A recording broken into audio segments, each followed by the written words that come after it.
Hello, friends. I am making this video. I kind of just woke up a little while ago. Last night, I ran a game for my awesome group on Start Playing Games. It went really, really well, I think, with one exception, and that's what this video is about. This video is actually about a mistake I feel like I made during the game. So this is like not a super fun thing to talk about. It's not a fun thing to think about. But sometimes when you feel like you made mistakes or you didn't do things the best way, it is the best thing that you can do to kind of face those things head on and learn from them, right? A lot of people put their head in the sand when they feel like they haven't done a super awesome job as a game master. A lot of people, they don't want to hear criticism. They especially don't want to criticize themselves. They don't want to think that maybe they did a bad job in some way, right? Now, here's what I'm talking about. And this is actually the topic of the video. And I'm not trying to get like super down on myself or anything like that. I'm not trying to be like a negative Nancy.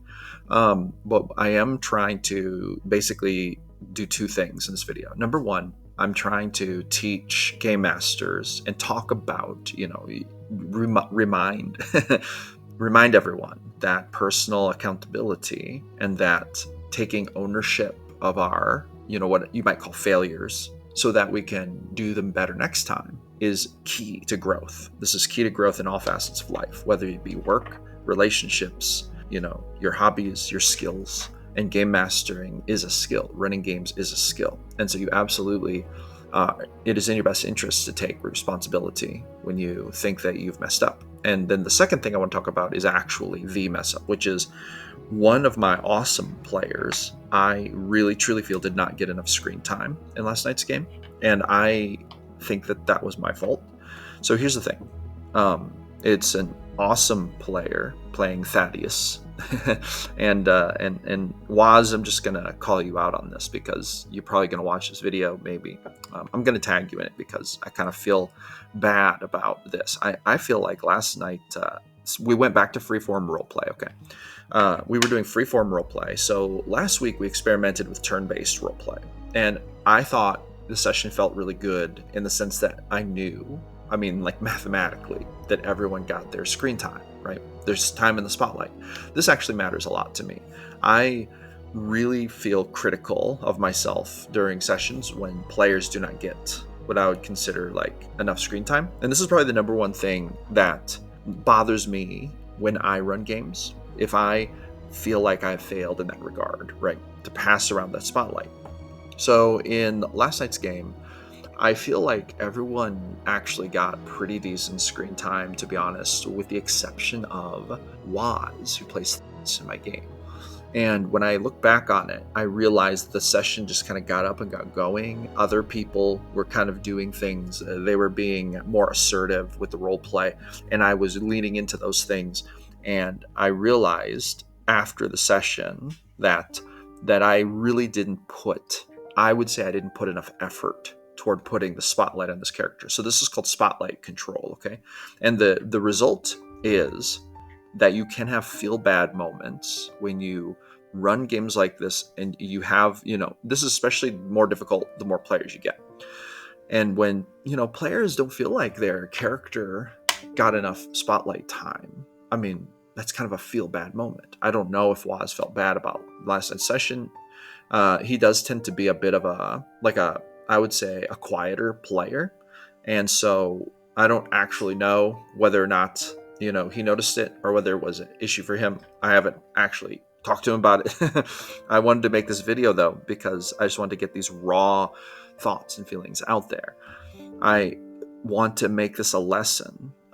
And here's the thing, is I've been having this issue pretty much my whole gaming career. If I was going to kind of label one thing that I have consistently struggled with, it is this. And the reason is because I get really in tune with the people who kind of like grab my attention role playing. So I mean like people who like speak up and they talk louder and they do things. And so it's very easy for me to point my attention at those people and to then not spend enough time dialing back and being like, okay, time to change the spotlight. This has throughout, I would say, most of my GMing career, my 24 years of running games, probably been the most consistently challenging thing for me. I don't know why it's challenging for me. I used to actually write myself a sticky note to remind myself. I think it's because I sometimes also take like a backseat approach to it. Like I sit back and I think I'm just going to let the group do its thing. I'm going to let them interact. I'm going to let them do their own dynamics. But here's the thing is that as a GM, you really do need to work to engage everyone in the story, because this is just as much that player's story as it is any other player's story, right? It's not like we have a couple co-authors or a couple authors and then a bunch of co-authors. We are all co-authors in the story, right? So when we as game masters do not make sure that there's at least, kind of equal spotlight time, it can create feel bad moments for players. It can create lopsided dynamics where you have like a story built mostly around certain characters, and then the characters who get less spotlight miss out on it, right? And it's just no bueno. It's just not a good thing. And so I believe that next session, the next time I run the game, I'm going to really do better in that regard. And I'm always thinking about this. In fact, not last session, but the session before, I felt this way about two of our characters. I felt this way about, Zochi and Stealthy. If you're watching this video, I felt this way about your characters. And then I feel like last session was way better in that regard. Like everyone got better spotlight time.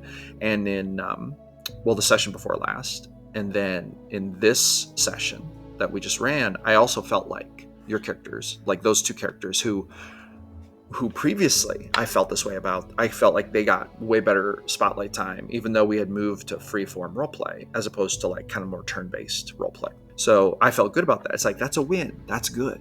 Like sometimes it's a never-ending battle because you do have, I don't even know whether to call it extroverted and introverted. I'm not trying to put labels on my players, but from what I perceive, I do feel like I see there's a group that has some who are a bit more introverted, who do not speak up as much of their own volition. I mean, they do sometimes, but sometimes they don't.